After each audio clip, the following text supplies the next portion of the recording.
Oh dear. Woke up this morning to some horrible news. I don't know whether you heard the story.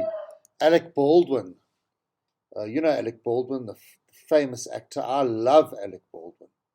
Um, I've heard him being interviewed numerous times on Howard Stern's show, so I feel like I know him.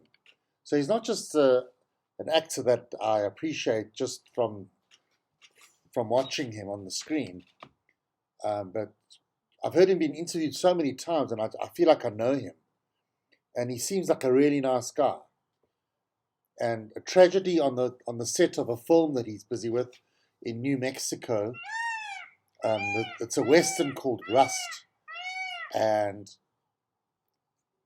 Alec Baldwin accidentally killed the cinematographer Helena Hutchings. She was 42 years old. She's died, and he wounded the director Joel Souza quite badly, quite critical. He's not looking good, and it's just shocking.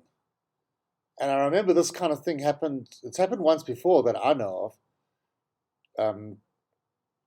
Bruce Lee's son, Jason Lee. Jason Lee died the same way. He was shot by a prop gun.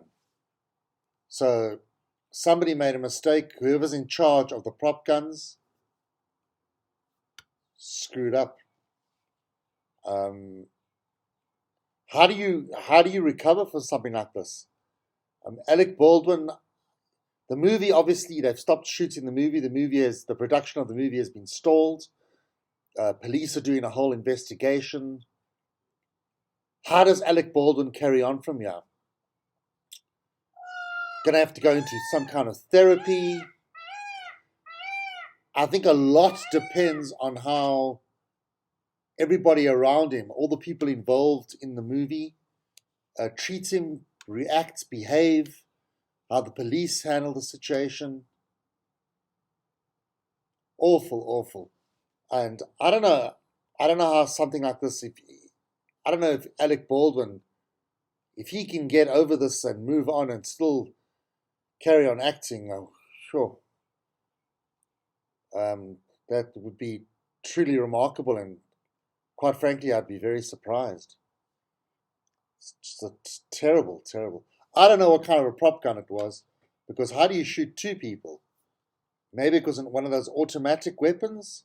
No, it couldn't have been. This is a Western,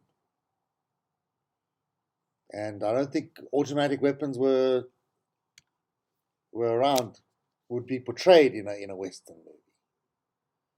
So horrible, horrible, and obviously condolences to the family, and awful, awful, awful. A bit of feedback. I was told, somebody actually contacted me and said, you know what, Damon, because of you, I watched the Dave Chappelle special, this recent one, and I got to tell you, I agree with you. He said it was very unfunny. He said very unfunny. So it's not just me, and it's just so. I still feel weird about it, because I don't want to come across as this deluded ignoramus. Dave Chappelle is considered to be like the best stand-up comedian at the moment, believe it or not. Or at the very least in the top 5. He's even considered to be historically in the top 5, one of the best ever stand-up comedians in history. So it's bizarre that I thought it was such a bad production. So I don't know whether you saw all this. A lot of staff members at Netflix yesterday, they walked out of Netflix, and they did a big protest. They're protesting about the transphobia of Dave Chappelle's show. I was listening to SAFM's report, and the news reporter called him Dave Chappell. Dave Chappell. Okay, I know another radio rant, but how much does it take just to walk around the newsroom before you go and do your news report? Hey guys, how do you pronounce this guy's name? Is it Chappell? Is it Chappelle? What is it? There goes your credibility. There goes your credibility. If you can't pronounce, he's a famous guy. If you're a newsreader, if you're a journalist or you're a newsreader, surely you must have some interest in what's going on in the world, and you follow the news and you know famous people and you know how to pronounce people's names. It's not like Dave Chappelle is somebody who just came from nowhere. I heard a newsreader on 5FM. This is quite a long time ago now. This is over 2 years ago. She pronounced the one late night talk show host, Colbert, Stephen Colbert, instead of Colbert. There goes your credibility out the window. Yeah. So Sarandis, I forgot his name. There goes my credibility. So the guy in charge of Netflix, Ted Sarandis, he gave a bit of a mixed reaction to what's going on. He said something along the lines of, I acknowledge we made mistakes in communication around this show, but I have no regrets on keeping the show on Netflix. It's hard to really explain what actually happened on Dave Chappelle's show, because you have to actually watch it. I imagine that most of the people who went out and protested haven't actually watched Dave Chappelle's stand-up show. It was weird because he said some transphobic things, but then at the same time he counteracted transphobia. He then said some really positive, meaningful, constructive things about the transgender community and transgender people. He told a long story about a woman he knew, a man that became a woman.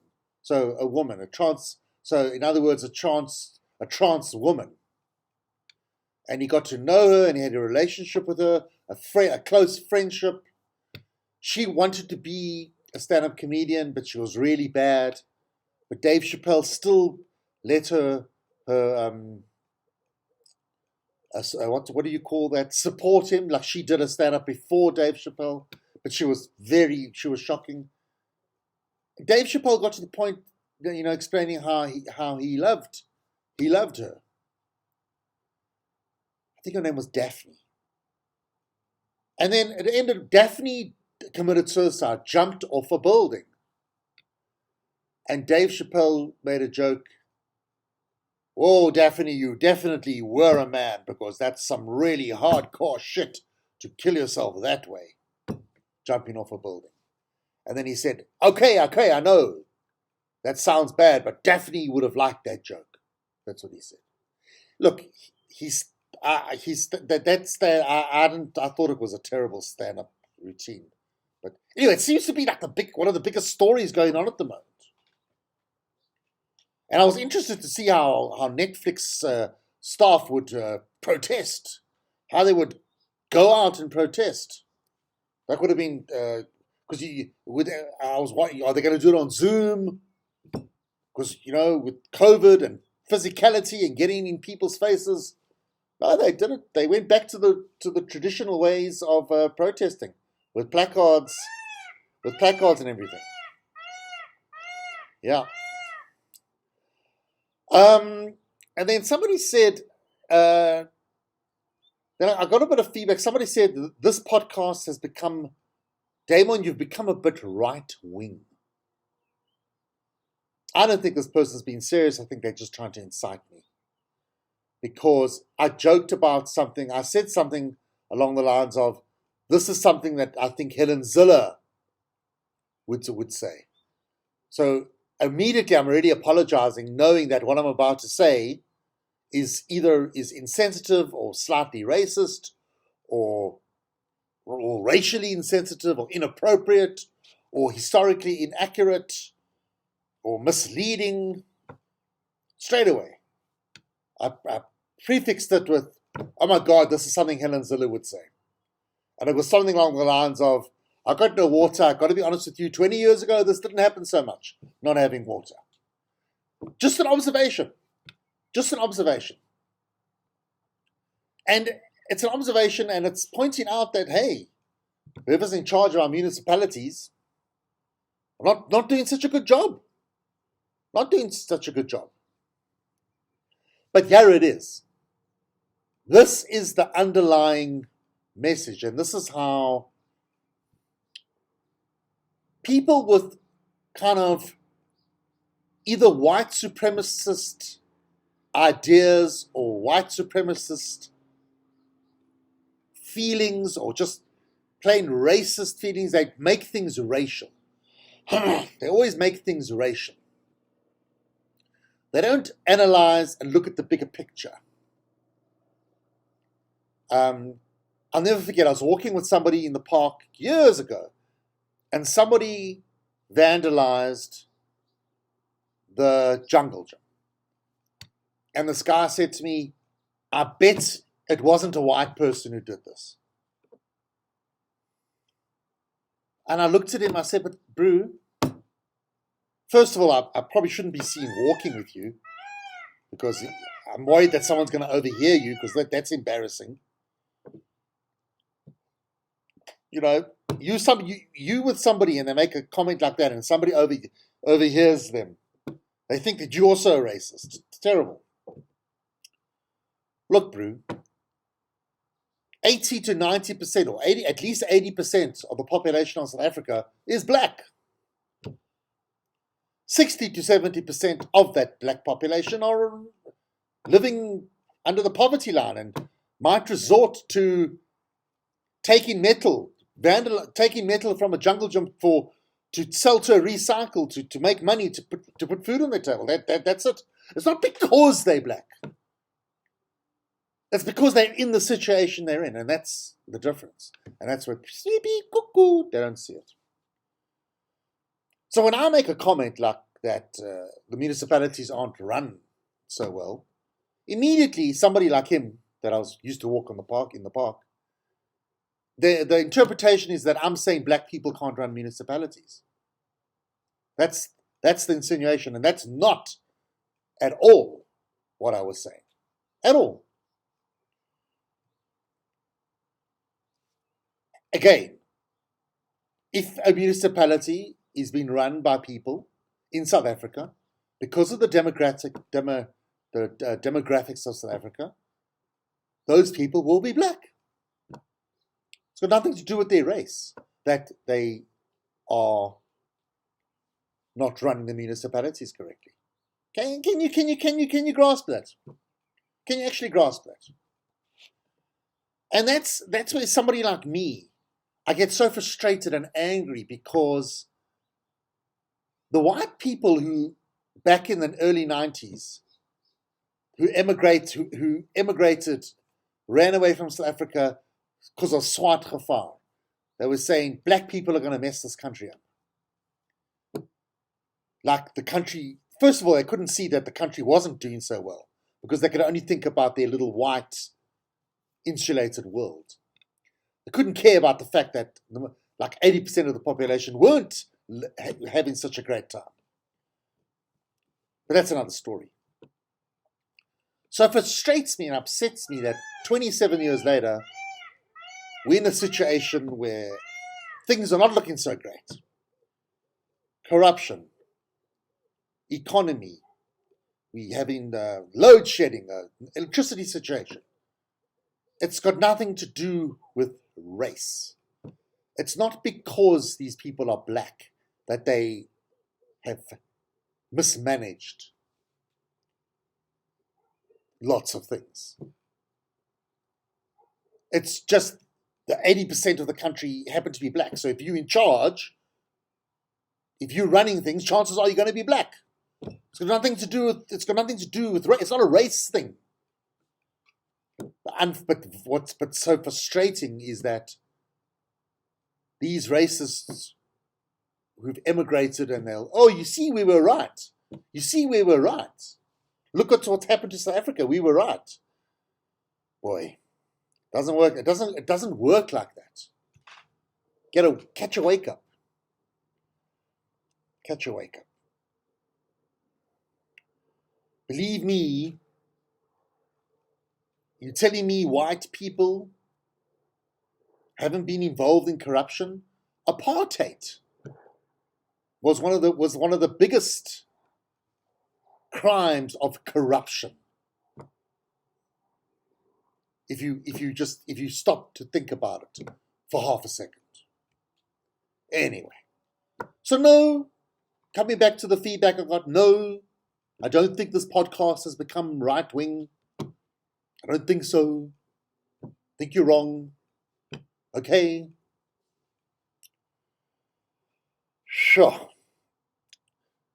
I've got to prepare you psychologically. I'm trying to prepare myself psychologically. I don't want to get too involved with this cricket World Cup, this T20 cricket World Cup.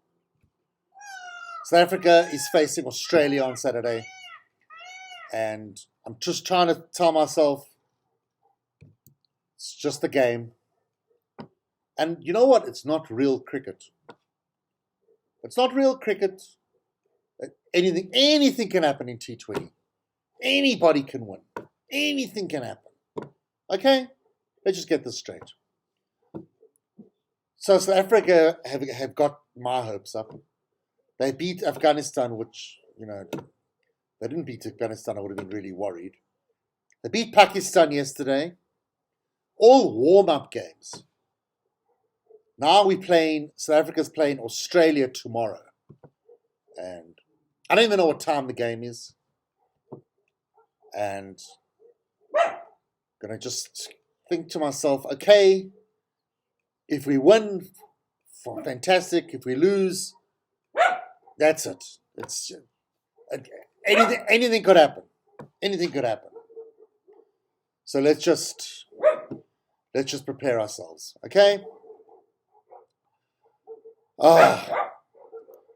And Jacob Zuma, so he pressed criminal charges against Billy Downer, the state prosecutor that is leading the case against Jacob Zuma in the arms deal. Jacob Zuma and Tails, whatever you want to pronounce them. So Adrian Passon, editor of News 24, he put it very nicely in an article. I just read a little bit of it. But the gist of it was, so Zuma is accusing Billy Downer of leaking information about his health to the media. But as Adrian Passon points out, Zuma's own lawyer years ago released information about his health, that he was poisoned. So what does it all come down to? And it's just stalling tactics. It's just a smokescreen. It's to stall the court case against him. It's to disrupt the rule of law. It's to disrupt the proceedings of the court. That's all it is. He wants to make a case within a case. And then whoever rules on the case against Billy Downer, he'll put a case against that prosecutor if he's not happy with what happened with Billy Downer. He's going to keep on coming up with side distractions. It's obvious. It's obvious. Oh, very serious podcast today, and I can't help but feel. I don't think I described my analysis of what has happened in terms of race perceptions, in terms of racism that's happening, the dynamic and the development and the whole scenario in South Africa, I probably didn't explain it very well. Probably because it's difficult to really get my head around it. It's really difficult to get my head around it. And what upsets me in the current time, because you get these right-wing commentators who they'll make a comment and they don't say it directly, but the insinuation is, yeah, it's because they're black. And that is the insinuation. And I don't know how people's mindsets are going to get around it. Because I feel, and this is how I'm feeling at the moment. It seems like,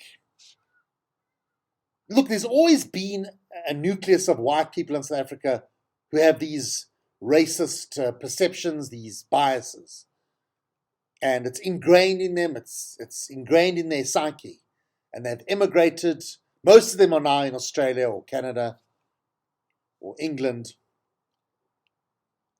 But they still keep in touch. That's why do you think some of these right-wing guys with their podcasts, they've got huge numbers.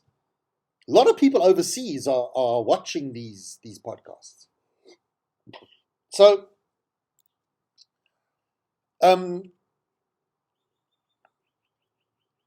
okay, now I've lost my train of thought. Let me just, where was I? Where was I completely? So, okay. There's definitely a movement. Now, if I look at the Democratic Alliance historically, the Democratic Alliance has definitely, in my mind, moved a little bit to the right. They become a little bit racially focused, indirectly. I watched an interview. John Steenhuisen, leader of the DA, he was being interviewed with one of the leaders of Mmusi Maimani's party. I'm sorry, I can't remember. Don't remember the name of his party. And John Steenhuisen was asked about the poster. Now, the poster, whatever, the ANC called you racists, the DA calls you a hero posters. They're in Phoenix. And he was asked about, like, in hindsight, what happened there? And John Steenhuisen, like, just completely twisted it all around. He said that the poster could have been talking about whites, black people, Indians, coloreds. It could have been talking about any race. That's what he said. But the poster was only in Phoenix. And then he tried to say that Phoenix is not primarily an Indian area in Durban. It's got white people, Indian. So he mentioned all the different races. If I was Gareth Cliff, look, I'm not Gareth. John, are you being serious? Rather just admit you made a mistake and move on. And then the lady from Mmusi Maimani's party said, but John, it seems like those posters were race baiting, focusing on taking a racial angle. It's not about, these elections are about service delivery. And then John Steenhuisen said the most remarkable, weirdest thing, which my jaw dropped. He said those posters were about service delivery. So I thought, wow, that's quite something. Wow, how's he going to explain that? And then he explained it. Wow. John Steenhuisen said those posters were about service delivery because the residents of Phoenix had to protect themselves. Service delivery is about police, and the police withdrew. The police went into hiding, and they weren't protecting the community, and the community had to protect themselves. So the posters were about service delivery. Wow. Now, indirectly, if you had to analyze it and take a couple of steps backwards, he is correct. That analysis probably is correct. But it's correct theoretically. But anyone who knows anything about advertising, just any person, just an ordinary person knows when it comes to advertising, it's the first message that is the primary. The first message is the primary message. The first message of any advert is what matters. The primary message of that poster, it was not saying what John Steenhuisen said. So indirectly, he's talking rubbish, absolute crap. It's just amazing how you can twist things and just make it sound like that you're not talking crap. Wow. I gotta hand it to him. Like, kind of well played, and maybe it'll work with most people, but sure, not with me. Not with me at all. Sure. So I'm worried. I think a large percentage of the white community in South Africa are moving in a more right-wing direction, in my mind. I think a lot of white people are going to move towards the Freedom Front because maybe the DA is not looking after their white interests strong enough. Because, as the Musa Maimane lady said in that interview, she prefers the Freedom Front because they tell it how it is. They stick to their story. They don't twist. They don't flip-flop. They direct. They direct. They say, we are interested in whites. The DA kind of like wishy-washy. Kind of like they can't decide. They want to appeal. They say they want to appeal to all South Africans. Their message is that they are for a unified South Africa. They want to appeal to everybody. But then when they do things that are just thinking about minorities, mainly white, like obsessing about Afrikaans. Why are you obsessing about Afrikaans? Anyway, this can go on and on. I've probably screwed this up badly. I've probably come across badly here. Probably didn't explain myself correctly, but I did the best I could. We'll see.